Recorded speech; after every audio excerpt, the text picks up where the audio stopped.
Hello everyone, welcome to my channel GRD learning. आज का हमारा टॉपिक है individual demand curve and market demand curve. Students, last lecture में हमने पढ़ा था डिमांड क्या होती है। जो भी एक कंज्यूमर मार्केट में जाकर कोई चीज़ खरीदता है, उस चीज़ की डिमांड करता है, उसे डिमांड बोलते हैं। अब इस लेक्चर में हम पढ़ेंगे डिमांड कर्व क्या होती है, ये कितने टाइप्स की होती है और ये कैसे बनती है। चलिए देखिए, a demand curve is a graphical representation. Demand curve एक ग्राफिकल रिप्रेजेंटेशन है। ये ग्राफ बनता है, इसका ग्राफ के थ्रू ये रिप्रेजेंट की जाती है। और वो ग्राफ क्या रिप्रेजेंट करता है, किन के बीच में रिलेशन होता है between the price of the commodity and the quantity demanded.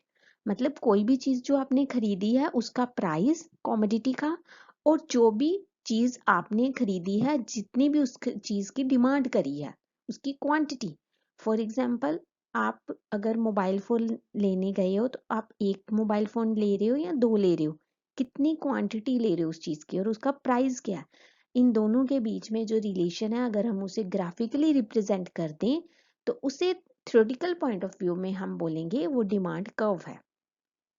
अब ये टू टाइप्स की होती है, एक तो इंडिविजुअल डिमांड कर्व होती है, एक मार्केट डिमांड कर्व होती है।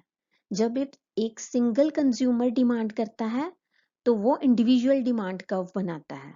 मतलब वो जो डिमांड कर रहा है उसकी डिमांड से हम इंडिविजुअल डिमांड कर्व बनाते हैं।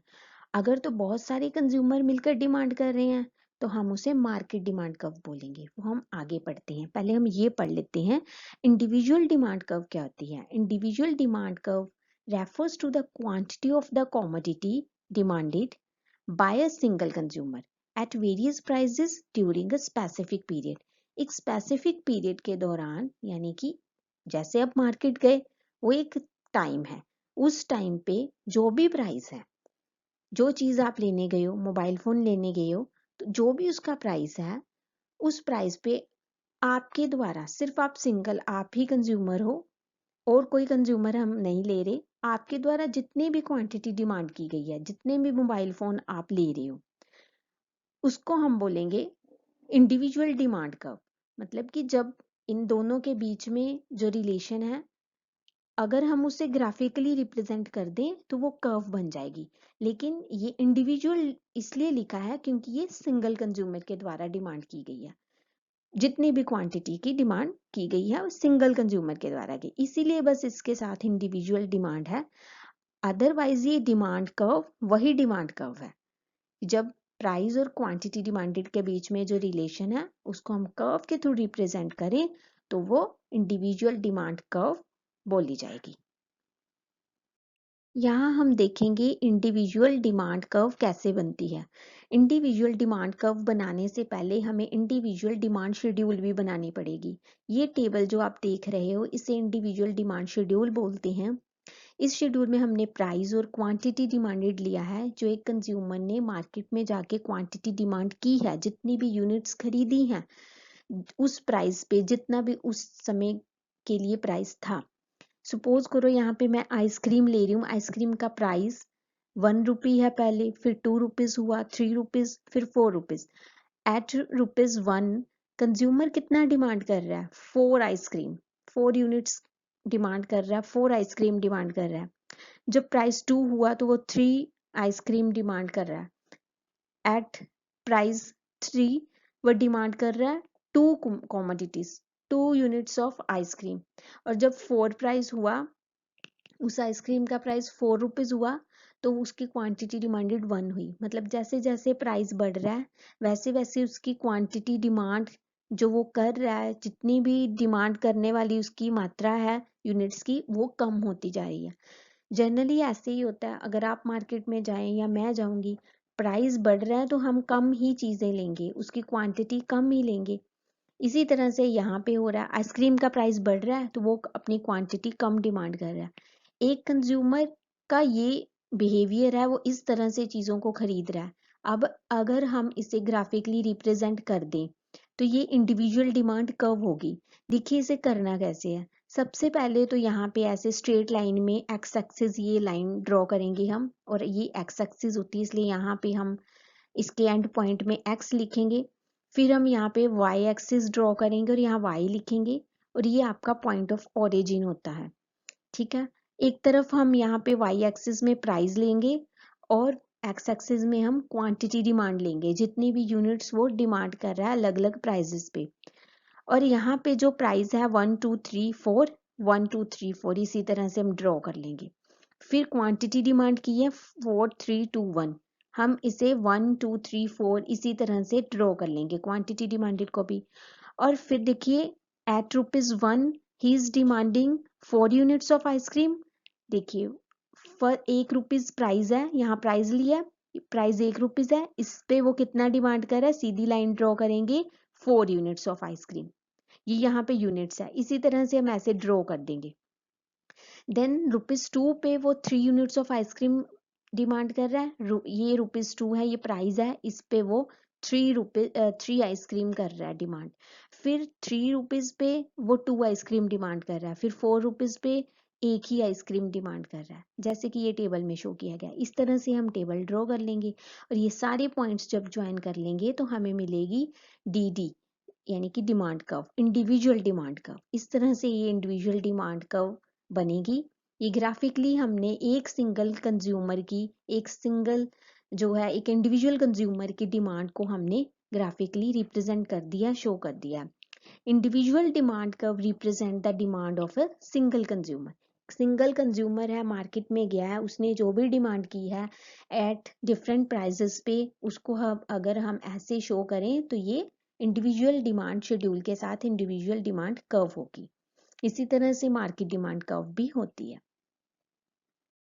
मार्केट डिमांड कर्व क्या होती है, देखिए अगर एक सिंगल इंडिविजुअल की डिमांड तो हमने पढ़ लिया, एक सिंगल कंज्यूमर मार्केट में गया, उसने डिमांड की। और अगर बहुत सारे कंज्यूमर चले जाएं, तो बहुत सारे कंज्यूमर अपनी अपनी डिमांड करें, अलग अलग चीजें खरीदें, तो वो होगी market demand curve. Market demand curve refers to the total quantity demanded, सारे कंज्यूमर्स के द्वारा जितनी भी टोटल क्वांटिटी डिमांडेड हुई है। मतलब समझ लो जैसे आप हो और आपके कुछ 2 फ्रेंड्स भी गए हैं साथ में, और आप तीनों की डिमांड को, जितनी भी आपने क्वांटिटी तीनों ने डिमांड की, उसको टोटल कर दो। आप तीनों कंज्यूमर हो, आप तीनों की क्वांटिटी जितनी भी डिमांड हुई उनको टोटल कर दो। मोबाइल फोन लेने गए हो या आइसक्रीम ले लो, आपने 2 आइसक्रीम ली हैं, आपके फ्रेंड्स ने भी 2 आइसक्रीम्स ली हैं, टोटल 6 आइसक्रीम्स होगी। तो ये आपकी टोटल क्वांटिटी डिमांडेड होगी, इसी को हम मार्केट डिमांड बोलेंगे। तो इसे अगर हम ग्राफिकली रिप्रेजेंट कर दें तो वो मार्केट डिमांड कर्व बन जाएगी। सो हम रीड करते हैं, ये market demand refers to the total quantity demanded by all the consumer in the market at different prices during a given period of time. एक सीमित समय में अगर डिफरेंट डिफरेंट प्राइजेस शो हो रहे हैं, तो अगर आप डिफरेंट प्राइजेस पर भी जितने जितना जो जो कंज्यूमर डिमांड कर रहा है वो सबकी डिमांड को ऐड करेंगे तो वो मार्केट डिमांड होगी।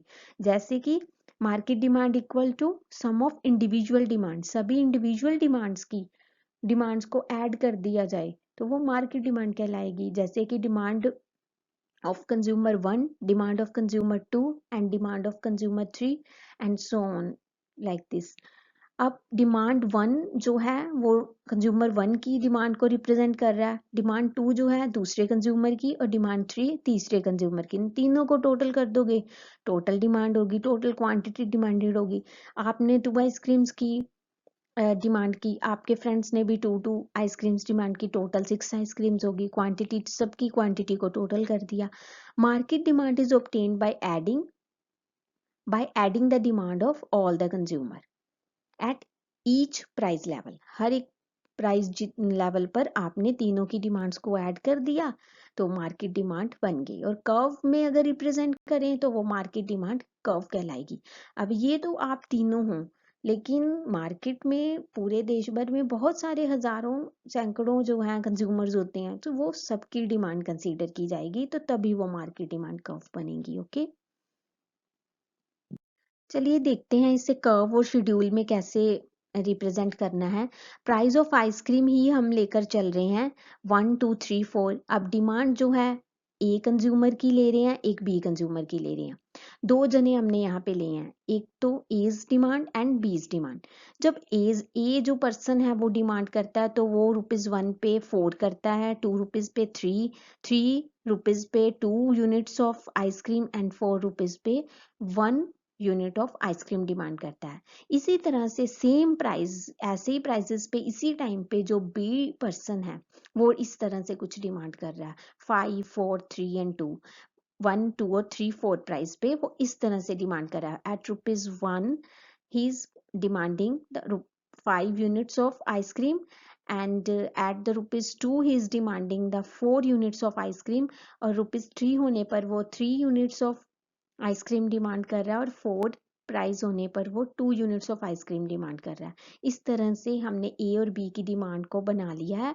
अब इसकी टोटल डिमांड अगर हम कर दें तो ये मार्केट डिमांड शो होगी। ए प्लस बी दोनों की डिमांड को ऐड करेंगे, 4 + 5 = 9, 3 + 4 = 7, 2 + 3 = 5 एंड 1 + 2 = 3। यानी कि अब हम कंसीडर करेंगे only market demand 9 7 5 and 3 at ₹1 2 3 and 4। अब एज डिमांड और बीज डिमांड का ग्राफ अलग अलग बना, फिर मार्केट डिमांड का जो है ग्राफ बना, ये फिर बनी मार्केट डिमांड कर्व। देखिए सबसे पहले हम एज डिमांड कर्व का आपको मैं बता देती हूँ, एज की डिमांड कर्व कैसे बनी। जब एज की डिमांड कर्व बनी तब हम ये वाला प्राइस और ए की डिमांड को ही लेंगे, इन दोनों को लेंगे क्योंकि यही क्वांटिटी डिमांडेड है और ये प्राइस है। इसी तरह से जैसे इंडिविजुअल डिमांड कर्व बनाई थी, अब ये ए की इंडिविजुअल डिमांड कर्व बनाएंगे हम। इस तरफ वाई एक्सिस पे हम प्राइस ले लेंगे और एक्स एक्सिस पे हम क्वांटिटी यानी कि यूनिट्स ले लेंगे। यहाँ पे प्राइस 1 2 3 4 है, सेम ऐसे ही 1 2 3 4 लेंगे। एज डिमांड 4 3 2 1 है, लेकिन हम इसी तरह से 1 2 3 4 तक जाएंगे। अब इसी तरह से ग्राफ बनाएंगे। At ₹1 he is demanding 4 units of ice cream. At ₹1 he is demanding 4 units of ice cream. आपको ये पॉइंटर दिख रहा होगा, इसी तरह से ये ग्राफ बनेगा। फिर ₹2 पे वो 3 यूनिट्स ऑफ आइसक्रीम डिमांड कर रहा है, 3 प्राइस पे 2 यूनिट्स ऑफ आइसक्रीम, 4 प्राइस पे 1 यूनिट्स ऑफ आइसक्रीम। इसी तरह से जब हम, ये तो ए की डिमांड कर्व बन गई। अब बीज डिमांड कर्व, जब बीज डिमांड कर्व बनानी है तब हम ए की डिमांड को कंसीडर नहीं करेंगे, हम प्राइस लेंगे वैसे ही, प्राइस क्योंकि कॉमन है दोनों के लिए यही प्राइस था, तो 1 2 3 4 इस 1 2 3 4 इस तरफ प्राइस लेंगे और बीज डिमांड लेंगे। इसी प्राइस के साथ हम बीज डिमांड लेंगे। अब जब बीज डिमांड लेंगे तो एक्स एक्सिस में 1 2 3 4 5 तक जाएगा क्योंकि यहाँ पे 5 है। At ₹1 he is demanding, B is demanding, B कितना डिमांड कर रहा है, 5 units of ice cream. At ₹1 as you can see the pointer, 1 price पे 5 units of ice cream, then 2 price पे 4 units of ice cream, then 3 price पे 3 units of ice cream and 4 price पे 2 units of ice cream। इस तरह से कुछ curve बनेगी B की अपनी सिंगल। अब हम इन दोनों को ऐड करेंगे जो कि हमने यहाँ पे कर लिया है, और ये मार्केट डिमांड कर्व फिर जब बनेगी तब प्राइस यही रहेगा 1 2 3 4 कॉमन, और साथ में मार्केट डिमांड के लिए हम यूनिट्स ये वाली लेंगे 9 7 5 3। तो 3 से लेकर 9 तक है तो 1 2 3 4 5 6 7 8 9 तक हम यूनिट्स ले लेंगे। ये कैसे ड्रॉ करेंगे, at ₹1 A and B are demanding 9 units of, total 9 units of ice cream. तो 1 प्राइस पे 9 यूनिट्स ऑफ आइसक्रीम, 2 प्राइस पे 7 यूनिट ऑफ आइसक्रीम क्योंकि टोटल है ए और बी की, 3 प्राइस पे 5 units of ice cream and 4 price पे 3 यूनिट्स ऑफ आइसक्रीम। इस तरह से हम ये डिमांड कर्व बनाएंगे, market demand curve. DD is a demand curve which is, you can say that this is a market demand curve। ये हमारी मार्केट डिमांड कर्व बनी है ए और बी की टोटल। ठीक है, तो ये नंबर्स क्या लिखे हैं मैंने, देखिए जब वो ए एट ₹1 ही दोनों जो डिमांड कर रहे थे 9 यूनिट्स कर रहे थे, तब ए की 4 थी और बी की 5 थी। ये देखिए 4 एंड 5, तभी ये 9 बना टोटल करके, इसलिए यहाँ पे 4 और 5 शो हुआ है।